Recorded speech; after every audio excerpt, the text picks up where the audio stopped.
Rengkanika sageter kinidunganing kung lir wuwusing pine panca pepetoking ayamono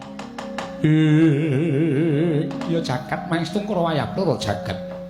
Wah, aja nganti kleru.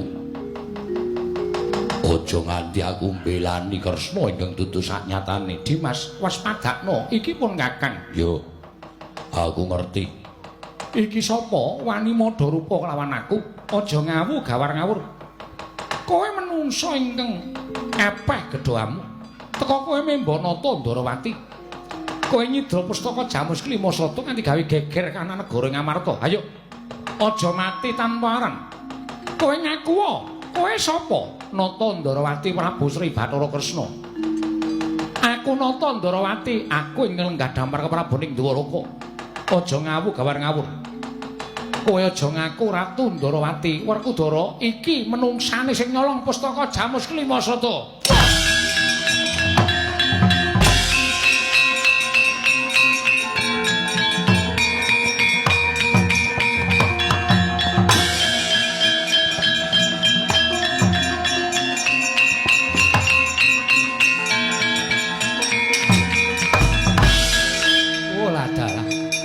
Werkudara, kowe gampang diblithuk karo menungsa sing ngaku Nata Ndarawati. Marata gak Wiswadana. Aku dulurmu.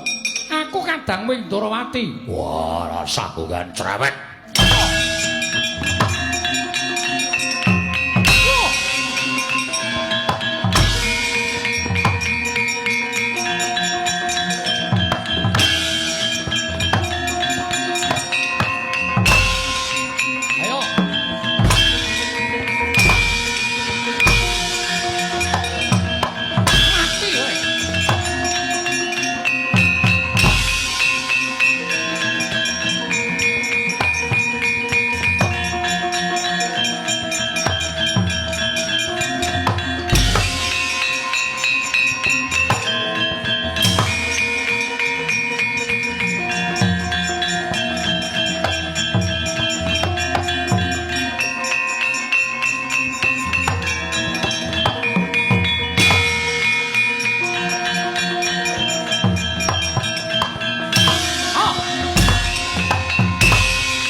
Persis tenan kok.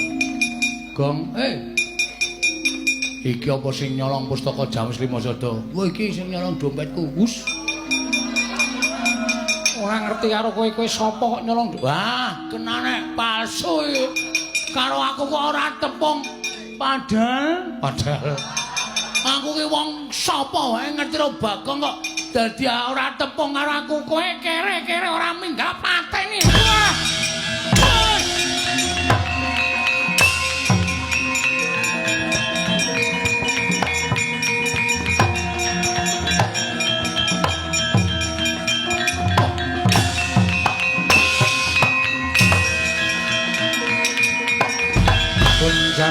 Ganjing langit kelap-kelap katon lir kincanging risang mawe gandrung. Ayo dulur wis padha kalah karo aku.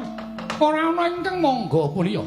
Nata Ndarawati, yen pancen kowe ngaku Ratu Ndarawati ing sejati, sirnakno Ratu Ndarawati ing iki. Oh lah dalah.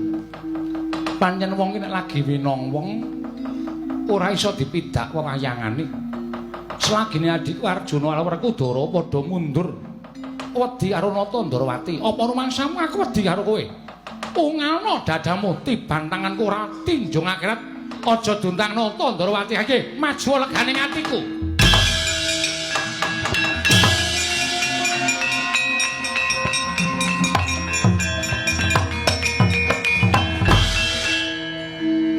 Sinuwun Kresna iku ora pisan ora pindho ngono kae.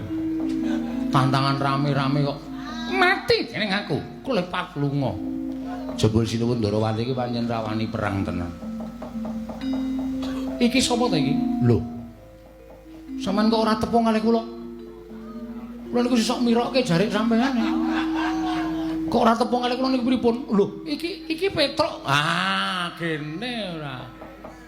Aku Nata Ndarawati ngeten mawon. Sampeyan kula akoni Nata Ndarawati ning nek purun maringi sedekah kalih kula. Karepmu piye? Gandeng sampeyan mboten gadah pengikut.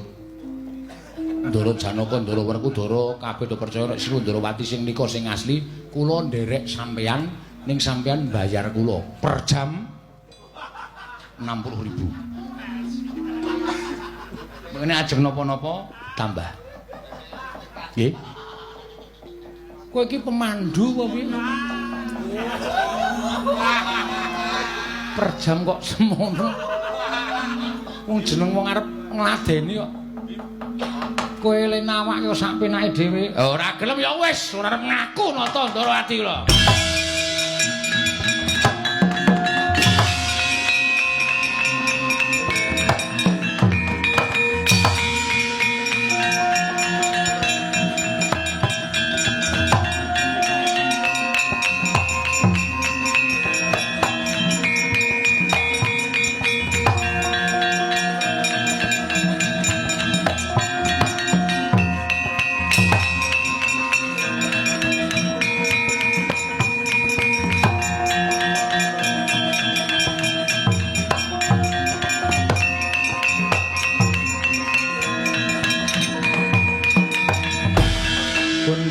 Kanjeng langit kelap-kelap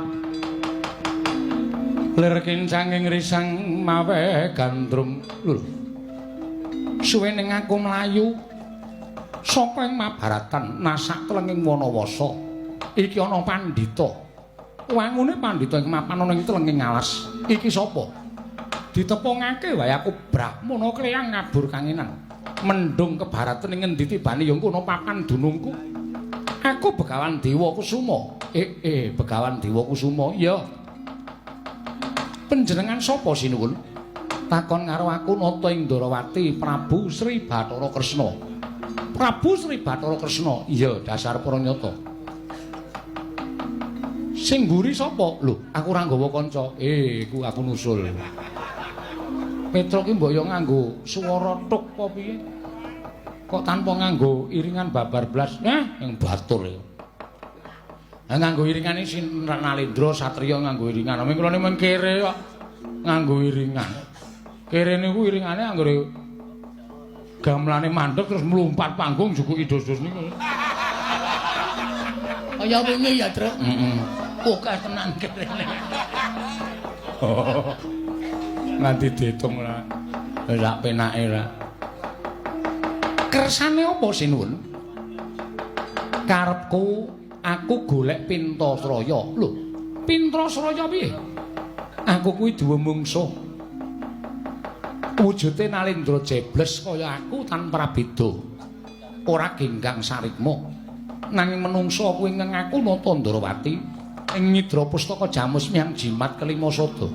Begawan Dewa Kusuma. Nek sampeyan iso nyirnake Nalendra ing wujudane kaya aku, sampeyan njaluk apa wae mesti bakal tak turuti.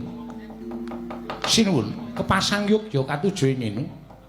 Dene sejatine mlaku ning jagat iki wis sinampiran pakaryan kudu nglakoni tapa ngrame. Tetulung marang sak pepadaning urip. Mula gandeng sinuwun Ndarawati nyuwun tulung kawan aku mesti wae tak tulungi ning aku tanpa pamrih apa-apa. Kowe lah yen pancen ora pamrih apa-apa malah tiwas kebeneran. Mara gake sirnakno. Nalendra wujudane kaya aku jebles ing Nyidra Pustaka Jamus Lima Sada yen perlu pusaka mau rebuten ya pamujimu tak jaluk sinuwun tak tandangane mungsuhmu ing wujudane kaya sira sinuwun Nata Ndarawati.